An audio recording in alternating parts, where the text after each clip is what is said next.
ล้แต่หัวฉีดนะพี่ดึงประตูลงมาหน่อยดึงลงเลยเสียงมันสะท้อนข้ามไปฝั่งนู้นถึงก็เร่งอยู่ร้านข้าวมองฝั่งนู้นนะ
เดินแบบเหมือนรถจะดับอ่ะ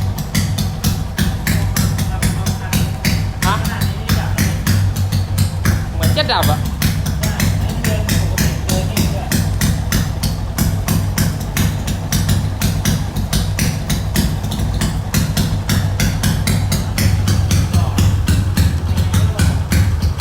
อันนี้มันรถดันโลนะรถดันโลนะเสียงยังไงรถดันโลถ้าผมใส่ปลาแตงอะรถดันโลลงสนามอยู่ข้างในไม่ค่อยได้ทำรถสนามเขาจะรถโล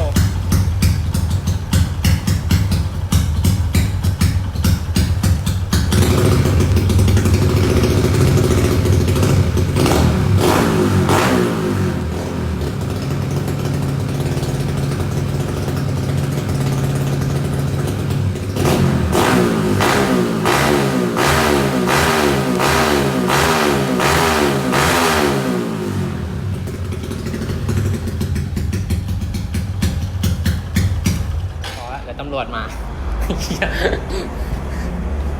เนี่ยถ้ามันใช้ได้มันจะร้อนอ่อย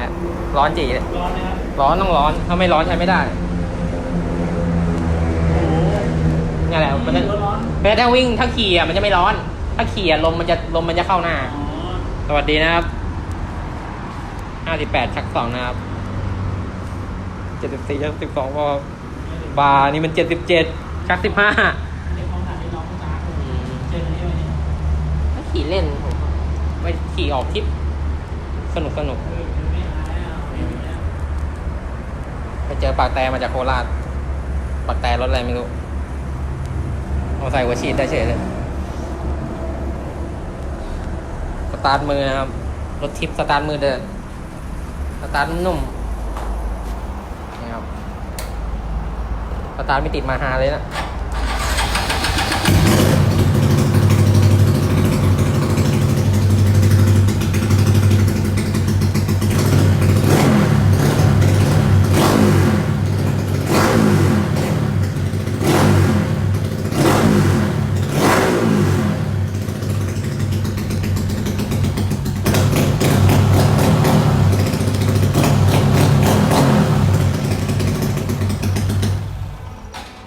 ดังจังวะชุดนี้ทำไมมันดังจังท่อไม่มีแยกแก้วแล้วนะมีแยกแก้วดังกว่านี้ไปดีกว่าครับทำงานต่อครับไปแล้วครับ